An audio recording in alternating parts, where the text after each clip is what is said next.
Kia ora. My name's Robbie. I'm a writer, an activist, and an ultra-distance bikepacker. I'm 29 years old. My pronouns are they, them, or he, him. About a month from now, I'm leaving my home in Aotearoa, New Zealand, with the aim of being the first transgender person to cycle around the world. Coming at you from my bedroom that's in various states of decay as I try to get rid of most of my stuff. So, 30,000 kilometres, 21 countries, self-supported and self-documented. I'm a transgender athlete, just like those ones that people say are cheating in sports, but I'm not really here to prove to the people who hate us that we're humans. I'm here to tell stories by queer people, for queer people.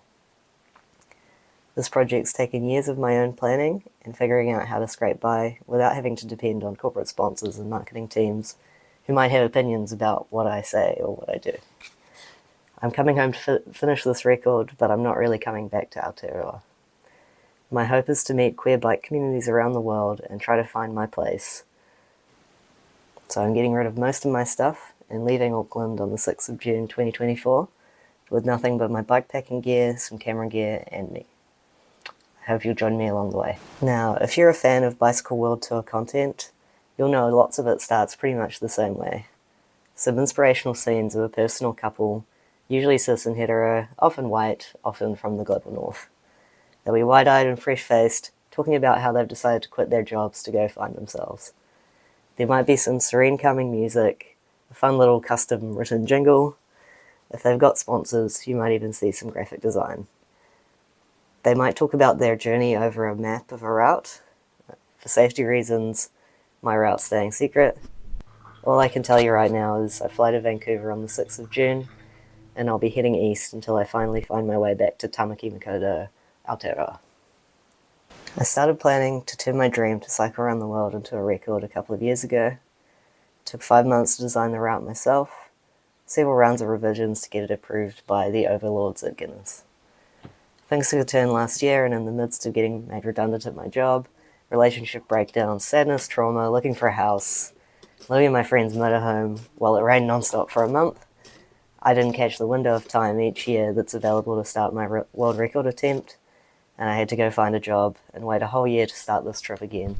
All the while, I've been wondering if someone else with more sponsorship and means might jump at the world record as I watch the UCI ban pro-trans cyclists from their field of choice, but our field of bikepacking still remains unregulated.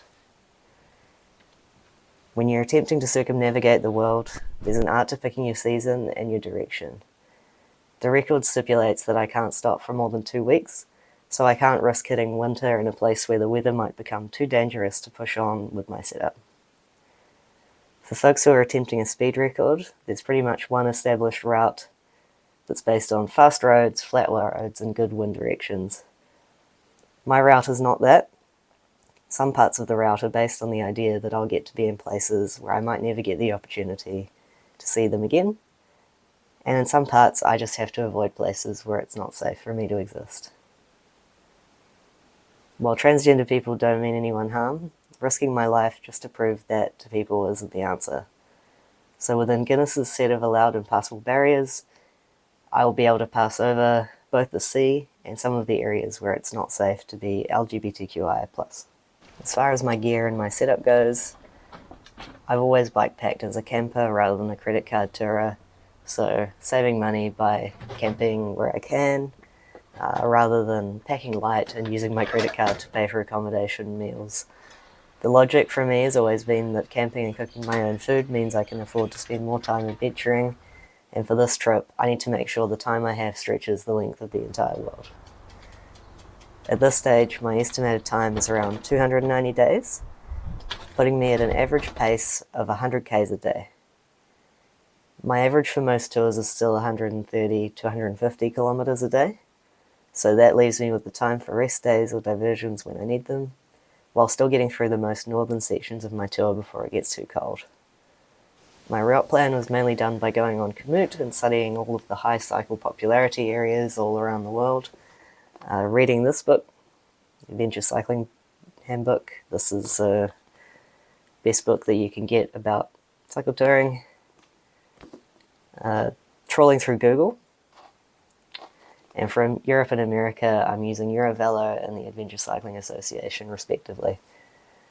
I'll probably have to make use of local knowledge and make some deviations from time to time as well, because looking at a map on a computer screen here in the bottom corner of the world can't predict much about safety, road conditions, or road closures.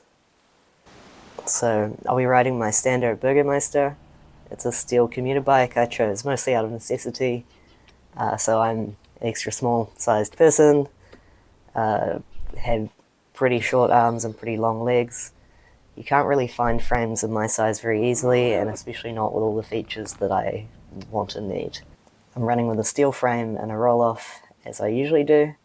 This is a similar setup and similar components to the Salsa Fargo that I took on my last big ride, which was the Hunt 1000. This time I'm taking a faster, more road and gravel touring oriented bike rather than my drop bar mountain bike, because on the Hunt most of my safety gains came from being able to descend steep, rocky, alpine mountain passes, while on this tour I expect my safety gains will be that when I get to a dangerous section of the road, I can just ride through it a bit faster. But ultimately, my ethos for setting up a bikepacking bike is all about hitting a good balance between durable enough to be fun and just expensive enough not to break. I finished most of New Zealand on 1x9 and 1x8 speed setups, and many people get around the world with similarly simple bikes, while many other people try to start bikepacking for the first time with a setup that's way too flashy and comes with too many big expectations. Anyway, at the moment, I'm busy getting rid of most of my stuff, sorting out my travel and my insurance, and putting the few things that are left into storage. And with that, I'll see you at the start of the ride.